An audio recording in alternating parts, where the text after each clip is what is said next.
Assalamualaikum warahmatullahi wabarakatuh. Alhamdulillah, salatu wassalamu ala rasulillah, ma'bad. Alhamdulillah, segala puji bagi Allah subhanahu wa ta'ala. Salam dan salawat semoga tercurah kepada Rasulullah sallallahu alaihi wasallam.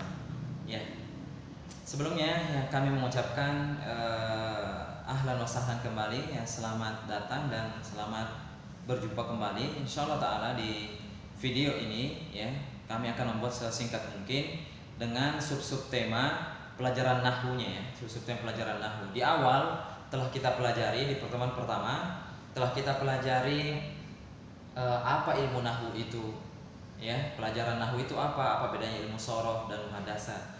Kemudian di pertemuan sebelumnya juga telah kita jelaskan buku panduan kita adalah kitab Mukhtarot ya.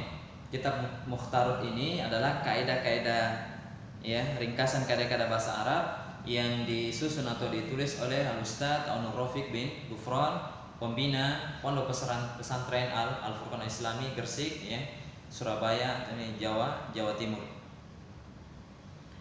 Kemudian di kesempatan hari ini hanya mengulang kembali tentang penjelasan al-kalam ya. Di mana seseorang jika ingin mempelajari bahasa seseorang, dia harus mengetahui kalimatnya. Dia harus bisa memahami setiap kalimat yang keluar dari lisan-lisan ya kaum yang memiliki bahasa tersebut.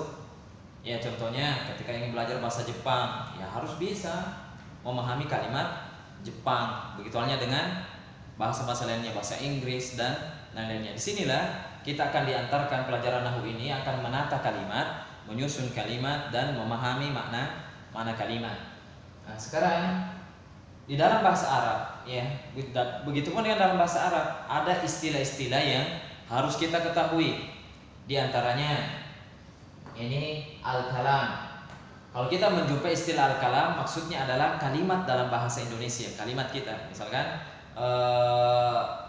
Andri makan pisang, misalkan Andri makan pisang, atau Fatima minum jus. Fatima minum jus, itu susunan kalimat dalam bahasa Indonesia.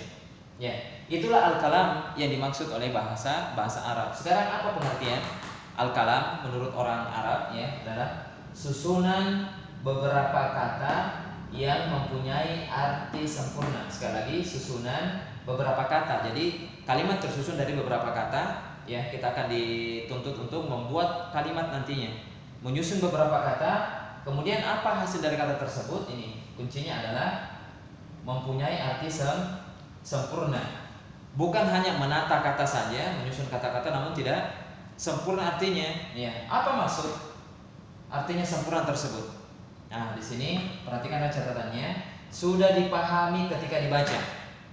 Arti sempurna maksudnya sekali lagi sudah dipahami ketika dibaca. Jika kita menjumpai teks kalimat dalam bahasa Arab ya, kita baca ya, kita pahami ya, dipahami, atau ketika didengar ya, ketika ada seseorang yang berbicara dengan kita. Jadi tentunya orang berbicara itu menyusun beberapa kata dan terangkailah sebuah kalimat. Nah, apakah kita pahami kalimat yang diucapkan tersebut atau tidak? Kalau dipahami berarti itu al-kalam. Ya, sekali lagi, ketika kita membaca teks kalimat kita bisa paham. Kemudian ketika kita mendengar ada orang yang mengajak bicara kita dan kita memahaminya, dan itulah al-kalam di dalam bahasa Arab. Ya, jadi kesimpulannya al-kalam adalah susunan beberapa kata yang mempunyai arti sempurna. Nah, sekarang contohnya. Ya, wabil misal yattadihul maqal. Dengan contoh itu akan jelaslah perkaranya. Nah, sekarang lihat contohnya. Ana contohkan dalam dua bahasa. Bahasa Indonesia, ya, ini contoh al-kalam dalam bahasa Indonesia. Zaid membaca Al-Quran. Nah, contohnya sekali lagi di dalam bahasa Indonesia, Zaid membaca Al-Quran. Nah, ini susunan beberapa kata. Ada kata Zaid, ada kata membaca, ada kata Al-Quran. Susunan beberapa kata ini ya menjadi sebuah kalimat ya, menjadi sebuah al-kalam kalau bahasa Arab, karena dia tersusun dari beberapa kata kemudian sudah dipahami ya. Sudah dipahami tentunya ketika dibaca. Oh, Zaid baca Quran. Oh, dia tidak baca komik, dia tidak baca majalah, dan dia tidak baca yang lain-lainnya. Dia hanya baca Al-Quran. Ya, ini disebut al-kalam namun versi Indonesianya. Nah, sekarang kita akan diajak nantinya al-kalam ini atau ilmu nahwu itu mengajak kita untuk menyusun kalimat, ya, membuat kalimat di dalam bahasa Arab, dan itu juga akan mempermudah nantinya untuk muhadasa percakapan bahasa Arabnya. Nah, sekarang kalau versi Arabnya bagaimana contohnya? Nah, perhatikan, qara'a Zaidun al-Qur'an. Sekali lagi, qara'a Zaidun al-Qur'an, dan ini tersusun dari beberapa kata, ya. Ada kata qara'a, ada kata Zaidun, ada kata Al-Quran. 1, 2, 3 tersusun juga. Nah, kalau diartikan sama tadi artinya di atas. Ini Zaid membaca Al-Quran. Zaid membaca Al-Quran. Ya. Namun ada tatanan dalam membuat kalimatnya. Itulah ilmu nahwu, akan menyusun sebuah kalimat dalam bahasa Arab dan memaknai kalimat tersebut. Ya. Semoga ini bisa dipahami. Ya. Jadi ini contoh al-kalam dalam versi Indonesia dan versi Arabnya. Kemudian di pertemuan sebelumnya juga telah saya jelaskan juga, saya sebutkan tentang terbentuknya sebuah kalimat. Tadi sekali lagi, terbentuknya sebuah al-kalam atau kalimat itu disusun dari beberapa kata, ya. Nah, sekarang kita harus mengenal dulu jenis-jenis kata dalam bahasa Arab. Nah, jenis-jenis kata dalam bahasa Arab di sini, ya saya sebutkan di sini aneh. Ada lagi istilah yang baru. Tadi kalau kalimat dalam bahasa Arab itu adalah al-kalam. Kalau kata dalam bahasa Arabnya apa? Adalah al-kalimah. Jangan sampai kebalik, ya. Jadi kata dalam bahasa Arabnya itu al-kalimah. Nah, sekarang ini jenis katanya. Kita akan berbicara tentang jenis kata. Ya, kalau kita berbicara jenis kata ini, karena ini adalah penentu bagaimana cara menyusun kalimat dalam bahasa Arab, bagaimana cara membuat kalimat dalam bahasa Arabnya dengan sesuai dengan kaidah-kaidah bahasa Arabnya. Nah, sekarang jenis kata dalam bahasa Arab ada 3, ya. Yang pertama adalah ismun, ya, sering disebut dengan kalau kita Indonesia kan isim, ya. Apa itu isim?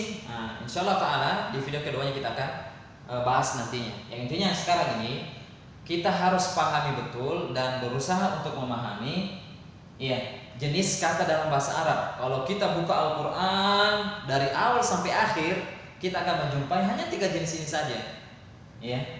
Kalau bukan A, ya B. Kalau bukan B, ya C, ya.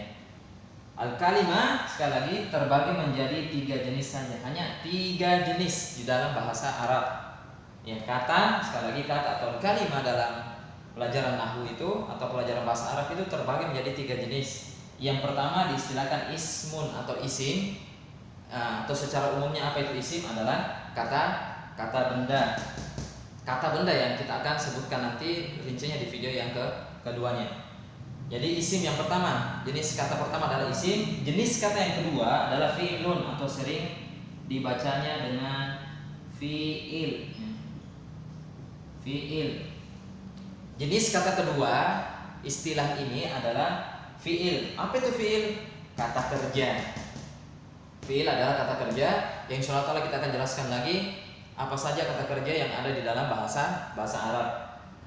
Ini fi'il kata kerja, kalau isim kata benda. Jadi isim kata benda, fi'il itu adalah kata kerja. Kemudian yang ketiga, jenis kata yang ketiga adalah huruf, ya. Jadi ada sebuah kata dalam bahasa Arab itu diistilahkan dengan huruf. Namun bukan huruf yang kayak bahasa Indonesia. Itu mulai dari A, B, C. Namun ada sebuah huruf dalam bahasa Arab itu memiliki makna, memiliki arti, ya. Yang dimaksud di sini huruf, ya, yang kita akan rinci nantinya penjelasannya. Mungkin di video yang ketiga adalah yang memiliki makna. Memiliki makna atau arti, ya. Baik. Jadi kesimpulan dari video yang pertama ini, ya, kalian betul-betul harus memahami, karena ini kondisi daring. Membuka bukunya di halaman 3 tersebut bisa dibaca-baca, ya. Ya, al-kalam harus dipahami pertama dulu al-kalam, karena kita akan memahami bahasa seseorang, tentunya kita harus memahami kalimatnya. Nah, sedangkan definisi al-kalam atau kalimat dalam bahasa Arab adalah susunan beberapa kata yang mempunyai arti sempurna. Mempunyai arti sempurna maksudnya sudah dipahami ketika dibaca, ketika kita membacanya, atau ketika kita mendengarkan kalimat tersebut. Contohnya dalam bahasa Indonesia, Zaid membaca Al-Quran. Nah, susunan beberapa kata, Zaid kata, membaca kata, Al-Quran membaca. Jadi tatanan susunan kata ini disebut al-kalam. Kalau dalam bahasa Indonesia ya. Ini. Nah, sekarang contoh Arabnya bagaimana? Qara'a Zaidun Al-Qur'an. Ini adalah kata, ini adalah kata, dan ini adalah kata. Artinya juga sama di atas. Dan ini yang dimaksud dengan al-kalam dalam bahasa Arab. Ya, dia harus berbahasa Arab juga, dan orang itu sudah memahami ketika dia membacanya atau ketika dia mendengar dari orang lain, dia pun memahaminya. Kemudian ada istilah yang baru yang perlu dipahami juga, jangan sampai terbalik dengan yang di atas. Nah, jika kalimat itu tersusun dari beberapa kata, nah, ini istilah kata dalam bahasa Arab itu istilahnya adalah al-kalimah.